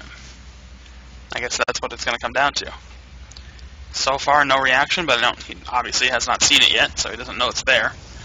But anyway, like I was saying, I am a big fan of how Stephano plays and the games he plays. And his attitude's a little bit funky, but, you know, I mean, it is what it is. At least he can back it up. I don't care. If you're going to have an attitude, it is what it is. But if you can't back it up, then you're just a douchebag, I think. That's what it really comes down to. You can have all the attitude you want, but if you're just not producing, then stop having the attitude. You know? I'm trying to be really subtle as to who I'm referring to, but I don't think it's working. Anyway, Void Ray is just about to finish. +1 attack is about to finish. The Evolution Chamber and Layer Tech are on the way for our good buddy Stephano. So, we're still seeing pretty standard stuff. Hive Tech, not Hive Tech, what the hell am I saying? Ling Speed is going down, and a Macro Hatch. Alright, so a little bit of an exchange in the middle here. Some of those Lings putting some harassment on that Stalker, but it's going to get chased all the way back to where this cannon is and where those Zealots are. Whoa, nope, he's going to pull back. Ling Speed not quite halfway done yet. Twilight Council going down 3 gates. Let's find those gates. There's your Twilight Council. There's those 3 new gateways going down. Turning into warp gates. So we are on a 4-gate pressure here. Here come. There's the team. The Phoenixes and the Void Ray. That is what did all the damage last time. That's what could do a lot of damage this time. Oh, it looks like we had a little bit of a freeze in the middle of that stream, but I think we're all good now. The Proxy Pylon is going to get killed. So he does manage to take that out, but here comes the Air Harass. There it is. Going to do a little bit of damage here to clean some stuff up. Spore Crawlers going down. They're about halfway done. Quickly finishing. The Phoenix is just kind of floating around, not really able to do a whole lot. But the Roach is there. Going to do a great job of cleaning up that ground army. Here it goes again. Phoenix is just picking up Roaches, picking them off. Help from the Void Ray this time, though. So he's trying to spin around and go for a different attack. I'm not really sure the direction of the attack he's going with. Takes out that Ling in that forward position. Here come the Phoenixes once again. Void Ray trying to do some damage. It's hard to do damage against Speedlings, though, if you're a Void Ray. So he's regrouping in that position that's, I don't know. I mean, he's in clear visibility of everybody and everything. He's in a very comfortable lead right now in terms of supply and in terms of army. I mean, he's got a pretty good advantage, but those air units are just a pain in the butt. So he is going with the Infestation Pit, which should be going down any second now. Or should be completing any second now, I should say. The base goes down, 4th base. Trying to clean up some of those rocks so the transition between his bases can be as seamless as possible. And those will fall. As for MC, he has Charge on the way. Stargate going idle at the moment. Robotics facility is on the way as well. And again, he is also cleaning up the rocks between his natural and his 3rd position.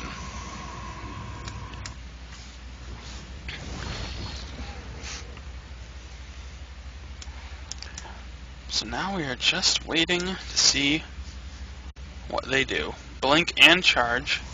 So I think Charge just completed, so now we have Blink on the way. So these charge lots are ready. 3rd base going down for MC.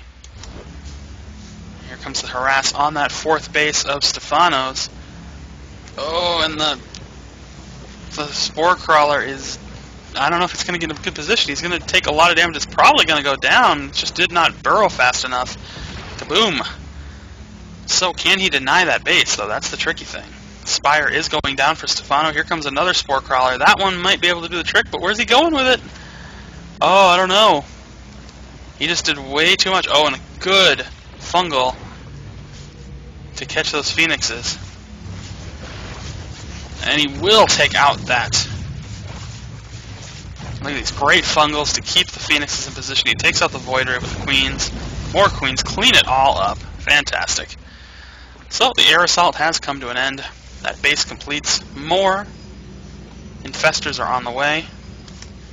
And here we go.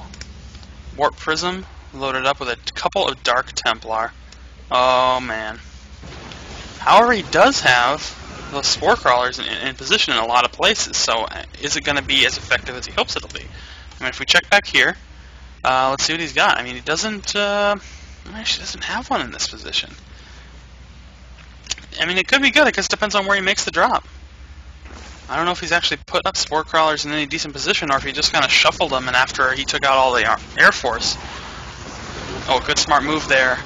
MC takes out the Spore Crawler in this position, cleans it all up.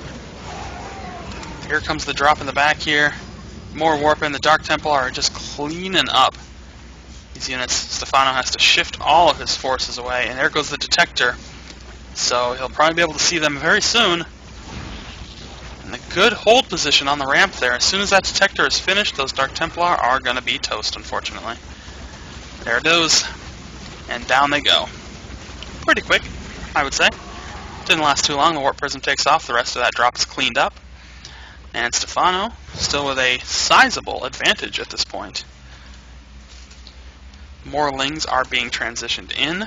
Layer Tech, Hive Tech, gosh, Hive Tech is on the way. Another Infestor. +2/+2 is going. So now we wait. We wait for the exciting, the action-packed. He's holding down this Warp Prism as a forward pylon, which is smart, and it works. It's effective. And oh, he's actually going to go with the drop instead. Okay. MC does see this entire push as it moves out thanks to that observer. Here comes the drop. Well, maybe. Actually, I don't know what he's going to do with it. Because the force just pulled all the way back. And we are just going to wait now. Lots of stuff under construction. Spore Crawler's going down, try to get that extra visibility. Hive Tech Spire is about halfway done. Once again. Oh, I think I wonder if that may have been a mistake. Because it just went away. I know I thought he had a Spire out already. Looks like he may have done that double. Alright, +1 air attack is going. Corruptors are coming out. Stephano's still in a very good position. If we check in on MC, we are looking at Colossi coming out. Making the move. Stargate's still idle. Twilight Council has served its purpose. The Dark Shrine served its purpose. Infestation Pit about halfway complete now. And we have +1 armor on the way. Stephano at the 201 supply count. Love it when that happens. These are very well protected units. Actually, I'm sorry, these are very strong units as far as offense here. All +3 attacks are done for MC. But he does have a pretty severe supply difference again. This was the same kind of issue we had in the last game. Looks like he's going to try and swing down, but those Corruptors are going to be able to pick off some of those Colossi. Possibly all of them. Blinkstalker's right underneath the Corruptors. There are a lot of them, and they're going to clean up these guys so bad. Here comes the forces. Oh, big push coming in, and all of those forces are getting cleaned up handedly. More infested Terran being thrown down. Oh, Stephano is in a great spot right now. Once again, nearly maxed out army, drowning in money, cleaning up all these forward pylons. So MC has to go back. So we are waiting now. Here we go, MC making the move into the third area. No, he's not. He's actually going to hold back a bit, try and gauge this attack a little bit better. I mean, he's got a significant upper hand. Oh, he's going to go in through the main area, into the natural. Oh gosh, this attack. All the infested Terran going down. Check back up here. He's doing damage inside the base. GG. There it is. This series just got tied. Did you hear that? It just happened for real. It got tied. So we're now at 2-2 between Stephano and MC. Who do you think is going to win this game? I mean, let's be serious now. That's some stuff. That's some real stuff that just happened there. So I've been impressed so far. I mean, it's come down, like I said, every game has started off pretty much the same. Almost exactly the same. and it's finally just transitioned appropriately for Stephano. He just is able to hold off any kind of early pressure. MC tried to do the Dark Templar attack, and it didn't pay off for him. Just wasn't enough. He had some good plans there, but not quite enough. But let's get into it. Let's go to Ohana, shall we, for this deciding Game 5. Ohana, here we are. So starting off in the upper left-hand position, the colors are finally correct. I don't believe it. They actually get correct at the last second. They are all correct. Here we go. Deciding ace game. SKMC is your blue Protoss player, and as the red Zerg in the lower right-hand corner, it is Millennium Stephano. So, ace magic time, ladies and gentlemen. What are we going to get? Are we going to get some kind of cheap play? Are we going to get something super aggressive, non-aggressive, long game, macro game? What are we going to get? What are we going to get? I don't know. I don't know what we're going to get. It's going to be fun, though. So, here comes the scout. Again, early scout, just trying to poke around, see what's going on. We haven't even reached the point in the build where anything happens, so to say. Right now it's just all probes and drones, probes and drones. I mean, yeah, you got your forward pylon for your forge, fast, expand, blah, blah, blah. Again, nothing out of the ordinary, nothing new, nothing different. Once again, at about the 14 supply point, that's when Stephano gets his base scouted by that lonely probe. And there goes the supply pool at 14. Just like it always does. A little more probe harass, just like there always is. So far, we're just waiting for that expansion to go down. Once he hits 400 minerals, I bet you. Sending out more workers. Oh, no, goes the forge, excuse me. The forge, then the expand. That's the appropriate build. Well, there's your first expansion. Just like we said. The next one should be coming out fairly soon. Once that hits, we're just waiting, man. That's the hardest part about this stuff. You know how they're going to start the game off, and you just want to wait till it gets to that point. I think Stephano... I mean, it really depends on what MC does. You know, if MC tries anything early or tries any kind of weird, aggressive behavior, which I don't know. I mean, so far it's been pretty standard. And I mean, Stephano's going to see that it's pretty standard. He's going to see that it's the full... Well, actually, it's a little bit different this time. He's going with the pylon. There's the cannon. Okay. I guess he decided to go with that pylon early. I wonder if he's going to go for any kind of aggressive play here. It's a little hard to tell. Alright, so we are waiting to see what these guys are going to do next.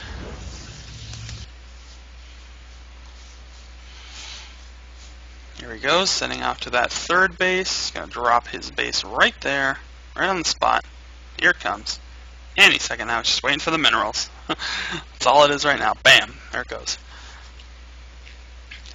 So, there's your expand. Gateway's on the way, almost complete. It's just all... It's exactly what you thought it would be. It's exactly like the first 4 games before it, in terms of how this stuff starts out. And, yeah, like I was saying, I mean, it really comes down to how MC decides to play this out from this point. If he tries to be aggressive again, it might bite him. But it depends. It really depends on how he decides to be aggressive. He did try to be aggressive in the third game, but, you know, I don't know if he planned it out appropriately, if he attacked with a strong enough force to start with. It definitely seemed like he tried to catch Stephano off guard, but it just didn't pay off. Yeah. Don't really know. As far as Stephano goes, since he's going with that same build, he's just got to be defensive. He's got to be protective of the stuff that he's building here. You know, he's not going to have a force. He's not going to have much of an army. That's to say the very least at this point. Going with the double gas play again.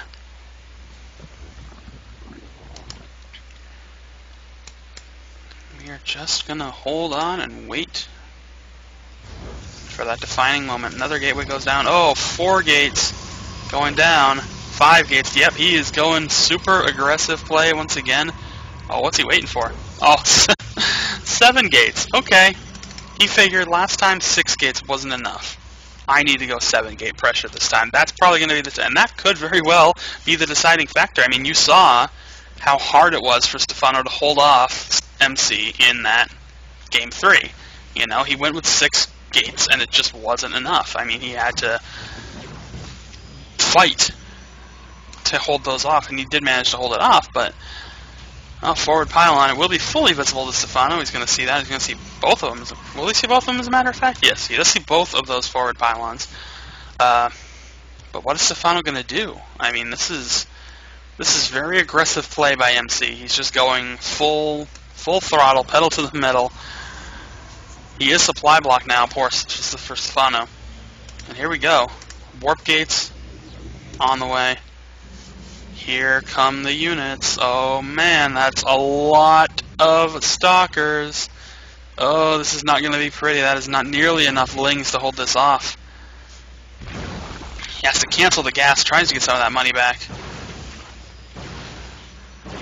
MC going with a lot of aggressive play right now. He's just trying to stop this, trying to hold the base off. A couple roaches pop. 4 more are about to spawn as well. Coming slowly but surely. And the roaches did their job last time, but oh, more zealots are streaming in. I don't know. Another forward pylon is in perfect position right now to just keep funneling in units. And there are a lot. When you get that 1 extra unit every single time, it's not going to be pretty. But there, oh man, no, this is not going to be good. This is going to be GG for Stephano. There's just no way. There's no way. He hasn't done nearly enough damage as he did last time, and more and more and more just keep on coming in. Everything's getting cut up. That base is going to fall. Stephano's going to know that this is going to be it very soon. There's just no way. I mean, he'd have to have some kind of miracle to stop this. And no, there's more here. More warp. Yeah, there's no way. There's absolutely no way. This is completely 100% in the favor of MC, and I think he's going to take this. I mean, the spines could help. If they can finish in time, but I don't even think they're going to be able to finish. He has to cancel one of them. One of them is probably going to finish. There's the thing. Grats. GG. Game over. SKMC defeats Millennium Stephano in this best of 5 series. 3 games to 2. Well, there you have it. That was our best of 5 for tonight. SKMC versus Millennium Stephano. I thought it was great. Even the last game, again, some people are probably going to be like, oh, that's cheesy behavior. It's not cheesy. I mean, it's early aggression. You know, if Stephano plays the 3-base expansion style, then yeah, he's going to be susceptible to early aggression. What do you want? What are you going to do? I mean, that's the choice he makes. If he keeps going to that same exact build every time, then MC knows that he's going to do it every time, so he can exploit it. You know, clearly it didn't work in Game 3, so he did an extra gate. So, exactly. It's not cheese. Some people say it's cheese. I don't know why. I don't know why. People who say that that is a cheesy attack or a cheesy play or cheesy build are dumb. They're just dumb. It's not cheesy. It's good strategy. If your opponent was doing 3-base expansion right on the get-go, wouldn't you go all in with 6 gates if you could? I would. Smart. Smart play. That's why MC's one of the best. GSL champion right there. Stephano's one of the best too, but not GSL champion. Okay, not always. Okay, you win that one. Not always, but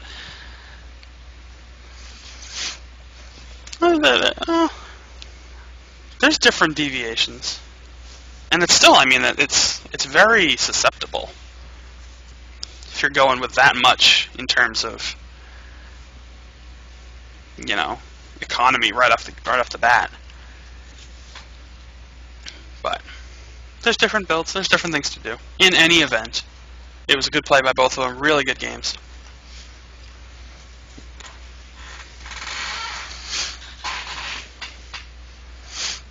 I have seen that, yeah. I've seen a few of the multiple bases before the spawning pool. Boggles my mind, but hey, you know, I'm not going to admit that I know a ton about Zergs, because Zerg is that one race that's so vastly different from the other two that it blows my mind, some of the things that you have to do to be successful as a Zerg player. Me, I'm Terran. Keep it simple. Really easy stuff. Marines all the way. Just all Marines. That's all you need, right? Alright. I think that might do it. We just did a great best of 5. We had a really long match between HerO and fOrGG, which is really awesome to play. I do have another casting session. Now keep in mind, allow me to just clarify a few things. The stuff I cast on Wednesdays and Sundays like this are all just practice. I'm trying to improve my style and my ability as a caster. It's going to take some time, but I'm going to keep at it. Hopefully I'll be able to cast some actual stuff soon. Yes, actually I will be being joined on Sunday by a friend of mine who is going to be helping me cast. I think we're going to cast some of the IPL 5 Korean qualifying games. I'll have to go through those and see what we want to do. No, it is. I'm not going to deny. I am not a Masters level player, so a little bit of support in that area certainly would be appreciated, but it's getting there. It's getting better. Knock on wood. I crossed my fingers. I didn't flip you off or anything. But yeah, I think. Well, no, I know. I'm getting better at it. That's all I can say. Day by day. This is literally the only the second stream I've done, as in terms of on this channel for casting and stuff like that. So, in due time. That's why I practice, right? That's why you do. That's why you keep doing it. Gotta watch more StarCraft, play a little more, keep getting alert to all the builds and stuff, and cast with somebody else who can support that. A little more analytical caster would be useful. But yeah, it's just been it's been just me because I've just been trying to start it off. Hey, if you want to try casting, we have a site for that. I have a site for that. You can see the big logo for it right next to me here. I don't know which side it's actually on. I should probably look at that so I'm pointing in the right place. Over there. That's the way. On that side. Observer Casting at observer.gkick.net as a brand new community for aspiring esports casters. It's new, brand new. So,